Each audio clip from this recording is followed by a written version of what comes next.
இந்த வீடியோவுக்கு உங்களை வரவேற்கிறேன். ஏதோ ஒன்றை எதிர்பார்த்து இந்த வீடியோவை கிளிக் செய்திருப்பீர்கள். நீங்கள் எதிர்பார்த்தது கிடையாது என்பதை வீடியோ முழுவதுமாக பார்த்துவிட்டு முடிவு செய்யுங்கள்.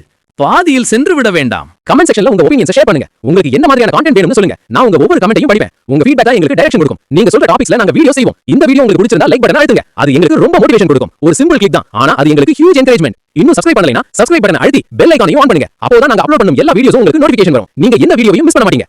காய்களை தின்றால் நோய்கள் போகும் உணவுகளை 4 வகையாக பிரிக்கலாம். 1. மண்ணுக்கு அடியில் விளைந்தவை கிழங்குகள், கேரட், முள்ளங்கி, பீட்ரூட், வெங்காயம், வேர்க்கடலை முதலியன. சில மாதங்களே வாழ்க்கை பருவம் பக்குவம் அதிகம் தேவை. 2. மண்ணுக்கு மேலே வந்தவை புல், பூண்டு, இலை, தழை, கீரை, மூலிகை முதலியன. பருவம் பக்குவம் சிறிதளவு போதும். 3. மண்ணுக்கு மேலே முடிந்த அளவுக்கு வளர்ந்து சில மாதங்களில் மடிந்து போகக்கூடியவை தானியம், பருப்புகள், காய்கள், கீரைகள், எண்ணெய் வித்துக்கள் முதலியன. பருவம் பக்குவம் அவசியம் தேவை. 4. மண்ணுக்கு மேலே அதிக உயரம், அகலம், அதிக ஆண்டுகள், அதிக பலன், அதிக பழங்கள் என வளர்ந்து வெப்பத்தை, மழையை, மனையை, காற்றை தாங்கி வாழ்பவை.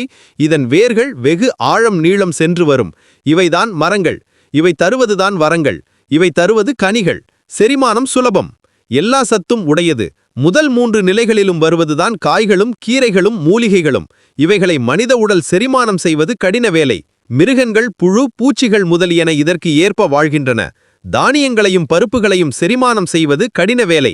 இவைகளை தீயில் சமைத்து செரிமானம் செய்யும் போது அதிகமாக உண்ண நேரிடுகிறது. அமிலம் மிகுந்து உடல் நலிவாகிறது. உணவும் விரைவில் கெட்டுப்போகிறது. அமிலத்தை நடுநிலைப்படுத்த காய்கள், கீரைகள் உதவுகின்றன. இதில் வைட்டமின்களும் உள்ளன. இலைகளில் உள்ள பச்சையம் இரத்த விருத்திக்கு உதவும். காய்களில் இவ்வளவு பிரிவுகள். காய்களையும் கொடிக்காய்கள், செடிக்காய்கள் என பிரிக்கலாம். வெப்பப்பகுதி காய்கள், குளிர்பகுதி காய்கள் என பிரிக்கலாம். நாட்டுக்காய்கள், மலைக்காய்கள் என கூறலாம். நீர் மிகுந்தவை, நீர் குறைந்தவை என பிரிக்கலாம். அமிலமுள்ளவை, அமிலம் இல்லாதவை என பகுக்கலாம். சுவையாக பச்சையாக சாப்பிட முடிபவை, சாப்பிட முடியாதவை என ஆராயலாம். உணவாக இருப்பவை, மருந்தாக அமைபவை எனச் சேர்க்கலாம். கொடிக்காய்களில் பூசணி, பரங்கி, சுரை, பீர்க்கு, புடல், வெள்ளரி, அவரை, சௌச்சௌ, பாகல் ஆகியன வருகின்றன. செடிகள் கத்தரி, வெண்டை, தக்காளி, மிளகாய், கொத்தவரை, பீன்ஸ் என தருகின்றன. குளிர்பகுதி மலைக்காய்கள் என்று கேரட், பீட்ரூட், முள்ளங்கி, இலைக்கோசு, முட்டைக்கோசு, காலிஃப்ளவர், பீன்ஸ், டர்னிப், நூல்கோல் போன்றவற்றை கூறலாம். முருங்கைக்காய் மரத்தில் விளைவது, மரத்தின் ஆயுள் பல வருடம். பூசணி, சுரை, முள்ளங்கி, வெள்ளரி, தக்காளி, தண்டு, சௌச்சௌ ஆகியன நீர் மிகுந்தவை. கேரட், பீட்ரூட், பீன்ஸ், அவரை, கத்தரி, வெண்டை போன்றவை நீர் குறைந்தவை. தக்காளி, வெங்காயம், மிளகாய், பூண்டு, சேனை, கருணை முதலியன அமிலமுள்ளவை. கேரட், வெள்ளரி, தக்காளி, வெண்டை போன்றவற்றை எல்லோரும் பச்சையாக சுலபமாக சாப்பிடலாம். பூசணி, புடல், பீர்க்கு, கோஸ், பீன்ஸ், தண்டு போன்றவற்றை கஷ்டப்பட்டு சாப்பிடலாம்.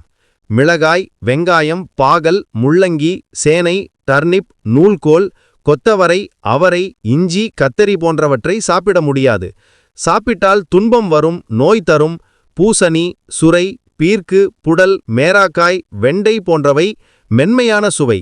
இவை சாத்வீக உணவில் வரும். அமைதி தரும், நலம் தரும். அதிகம் சாப்பிடலாம். கேரட், பீட்ரூட், கிழங்குகள், அவரை, கத்திரி, கோஸ், பீன்ஸ், முருங்கை போன்றவை கெட்டியானவை, தாமச குணம் உள்ளவை. மந்தமாக உட்கார வைக்கும். சுறுசுறுப்பு குறையும். அளவாக சாப்பிடலாம். மிளகாய், வெங்காயம், பூண்டு, இஞ்சி, முள்ளங்கி போன்ற புளிப்பானவை, காரமானவைகளெல்லாம் ரஜோகுணம் உள்ளவை. தூண்டிவிட்டு கோப, தாபம், எரிச்சல் செயல்களை செய்விக்கும். ஆகவே மிக குறைவாக மருந்து போல சேர்க்கலாம். இப்படி பல வகையாக ஆராய்ச்சிகளை செய்ய வேண்டும். குழப்பம் வரும், பின்புதான் தெளிவு வரும். சேற்றிலே குழம்பல் என்ன கண்ணப்பெருமானே, திக்கிலே தெளிவதென்ன கண்ணப்பெருமானே என்கிறார் பாரதியார். பாரதி பாடிய இயற்கை வாழ்வை உணர்ந்து ரசித்தால் பல சுகம் தேடி வரும். எந்த காய்களை இனி வாங்குவது? வழக்கம் போல் எல்லா காய்களையும் தாராளமாக வாங்குங்கள். பூசணி, சுரை, சௌச்சௌ, பீர்க்கு, புடல், தண்டு ஆகியவற்றை அவசியம் அதிகமாக வாங்குங்கள். அன்றாடம் இதில் ஏதாவது ஒன்று அதிகமாக சாப்பிடுங்கள். அதாவது 50 கிலோ எடை உள்ளவர் தினம் குறைந்தபட்சம் 500 கிராம் காய்களாவது சேர்க்க வேண்டும். அப்போதுதான் குடல் சுத்தமாகும். சாப்பாட்டுக்கு காய்களை தொட்டுக்கொள்பவர் உண்டு. சாப்பாட்டுக்கு சமமாக போட்டுக்கொள்ள வேண்டும். சிறந்த காய் எது கண்டுபிடியுங்கள். பெரிதாக இருக்க வேண்டும். தோல் பாதுகாப்பாக கெட்டியாக அதிக நாள் கெடாமல் இருக்க வேண்டும்.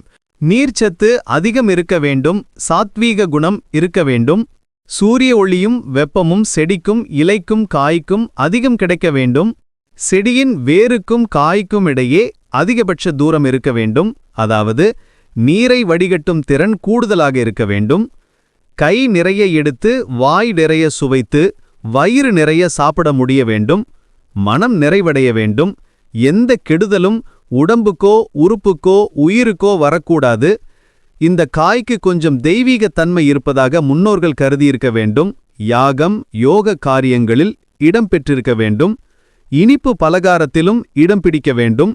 இவ்வாறு பார்த்தால் வெண்பூசணி என்ற, சாம்பல் பூசணி என்ற, தடியன்காய் என்ற, கும்பளங்காய் என்ற ஆஷ்கார்ட் நினைவுக்கு வரவேண்டும்.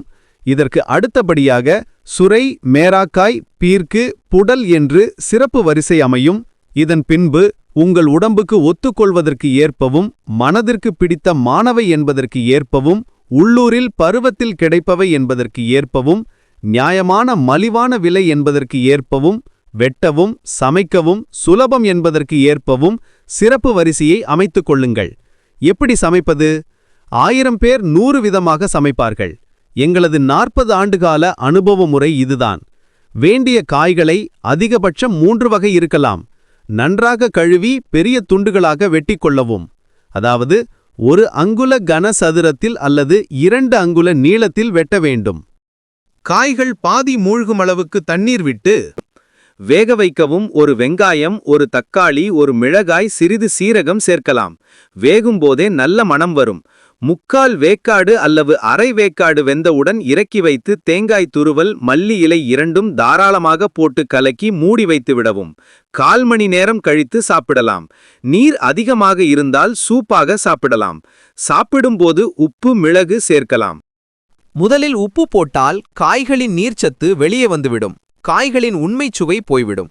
எண்ணெய் விட்டு தாளிப்பது மிக கெடுதல். மஞ்சள் தூள் போன்ற எந்த கவர்ச்சி அலங்காரமும் அவசியமில்லை. எல்லா வகை கீரைகளையும் இவ்வாறே அதிக நீர் விட்டு சவைத்து உண்ண வேண்டும்.